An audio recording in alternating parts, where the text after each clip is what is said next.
Yeah, and then you have to ask yourself, what do we, Stephen, what do we want from Russia? To march into the streets, get on their knees, and commit mass suicide? Is that the goal? What the hell do we want from Russia? I think we want two things. Number one, peace. That's what Putin wants. He wants peace. We want peace. When he says it, he means it. When we say it, I don't believe anybody right now because I don't see any evidence that anybody's really interested in peace anywhere in Washington, D.C. So we need to make that clear. Number one is peace. Number two is cooperation. We and the Russians should cooperate. Now, what does that mean? We should cooperate in the development and the creation of a security architecture that can put an end to any further conflicts in Europe.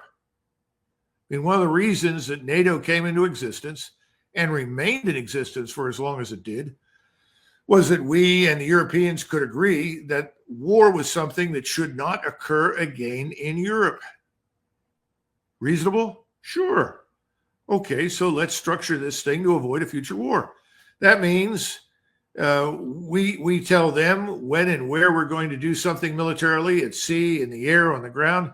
They tell us. All of this defined within boundaries on maps and how we're going to behave. You set up observers on both sides.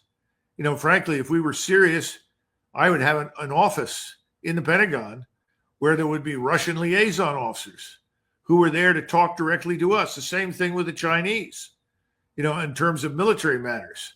If something is happening and you want an answer, instead of going on the news and saying, there are those evil Chinese stirring up trouble, you walk down the hall and ask General whoever he is, what's happening right now off the coast of Hunan in the South China Sea?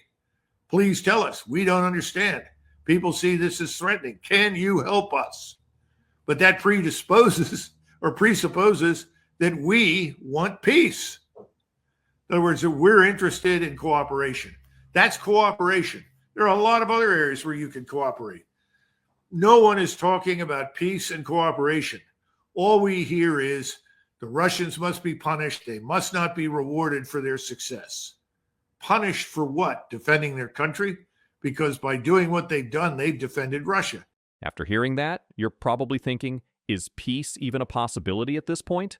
In a world where diplomacy seems to be lost in the chaos of military action and political posturing, what is the real goal for the future of global security? Douglas Macgregor's message is clear. The world needs peace and cooperation, particularly between the U.S. and Russia. He highlights the importance of establishing a security framework that prevents future wars in Europe.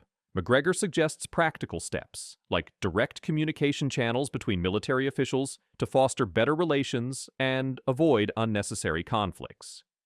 As we move from analyzing the impact of Douglas Macgregor's insights into the broader context of the ongoing conflict, it is critical to examine the latest reports coming from various regions of the battlefield. One such area that has captured significant attention is the Bahatyr Front, where recent events have exposed horrifying revelations of war crimes and significant shifts in territorial control. The situation in this region paints a grim picture, with accounts of atrocities surfacing and the Bahatyr Front itself facing imminent collapse. Now, let's delve into the latest updates from this region, uncovering the full extent of these atrocities and the ongoing military operations shaping the front lines.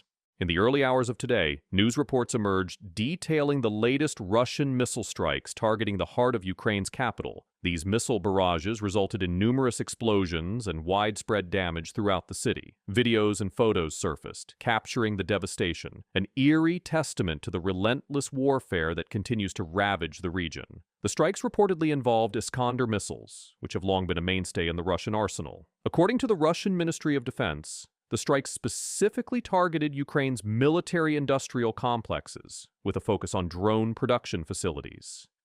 This is particularly significant as the FPV drones used by Ukrainian forces along the front lines have played a crucial role in their ongoing resistance. With these workshops potentially destroyed, Russia may have succeeded in crippling a critical aspect of Ukraine's military capability. However, while these missile strikes undoubtedly represent a significant military development, they pale in comparison to the atrocities being uncovered along the Bahatyr Front. The most chilling of these developments comes from the settlement of Ivan Darina in the Suja direction, where shocking revelations about genocide and war crimes committed by Ukrainian forces have emerged. The Russian Ministry of Defense has provided grim details regarding the massacre of nearly all the male residents of this village. Reports indicate that local civilians, held hostage by Ukrainian forces for over 6 months, were systematically killed, leaving only one survivor from the initial group of 53 villagers. The scale of this brutality has raised alarms, and investigations into the circumstances surrounding this horrific act are ongoing. Videos of the survivors recounting the massacre have surfaced, further confirming the extent of the violence. These reports of war crimes are not isolated to Ivan Darina. Similar claims have surfaced from other regions in the Suja area. Local residents who survived the horrors of occupation have provided chilling accounts of the brutality they endured under Ukrainian forces. The Russian Ministry of Defense has confirmed that the Ukrainian military executed these acts of violence, which have now been classified as war crimes.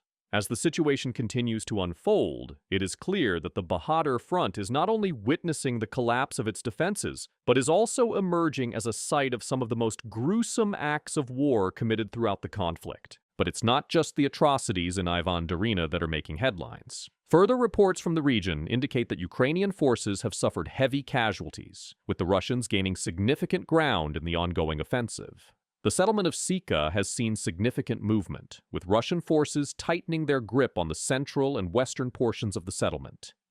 Ukrainian resistance is still present in the eastern part, but it is expected that they will be forced to withdraw further in the coming days. The situation has become increasingly dire, with Russian forces continuing their systematic offensives, pushing Ukrainian forces out of key territories. Along with the ongoing military advances, Russia has utilized drones and artillery strikes to target Ukrainian supply lines and military infrastructure, including warehouse depots and ammunition stockpiles. The effectiveness of these Russian tactics is evident as Ukrainian positions along the front lines continue to weaken. In addition to drone strikes, Russia has reportedly intensified its use of Iskander missiles, dealing further damage to Ukrainian military assets. The result has been an increasingly dire situation for Ukrainian forces, particularly in the Suja and Bahatyr directions. One of the more significant developments in this region is the ongoing offensive operations near the settlement of Gua. Russian forces, having already established drone and artillery dominance in the area, are now poised to clear the settlement. With a series of successful drone strikes and the strategic positioning of forces, the Russians are likely to cross the P River and continue their advance toward key Ukrainian strongholds. This is a pivotal moment as the Russians seek to establish full control over the region, severing Ukraine's supply lines and forcing them to retreat further back. In the face of these relentless Russian advances, Ukrainian forces are struggling to hold their ground.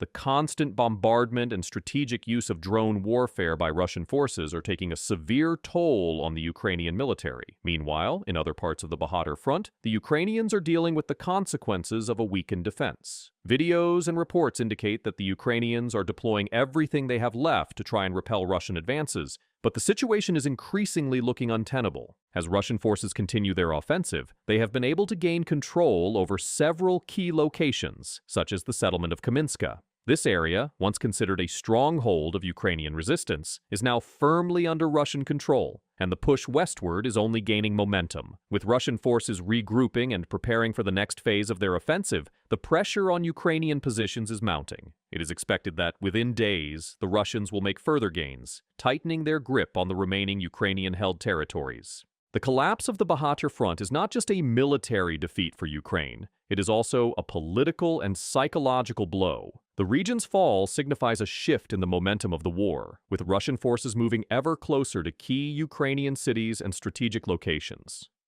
For Ukraine, this marks a turning point, as the threat of losing more territory continues to grow. While the Ukrainian leadership has vowed to continue the fight, the latest updates from the Bahatyr Front suggest that the situation is becoming increasingly desperate. In addition to the military challenges faced by Ukraine, there are broader implications for the international community. As more war crimes are uncovered, there is mounting pressure on global leaders to take decisive action. The atrocities committed in the Suja and Bahatyr regions are not just a reflection of the brutal realities of warfare, they are also a stark reminder of the humanitarian toll that this conflict is taking on innocent civilians. With the Bahatyr Front collapsing and war crimes continuing to be uncovered, the world is left to grapple with the question of how to respond to these horrifying developments. As the situation continues to unfold, it is clear that the Bahatyr Front is not just a site of military struggle, but also a flashpoint for war crimes and human suffering.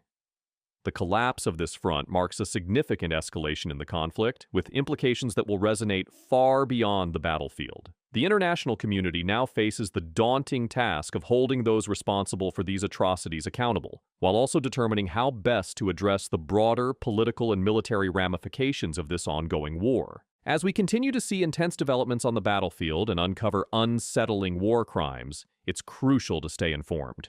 This is a pivotal moment in the ongoing conflict, and the information shared today highlights the brutal realities of the situation.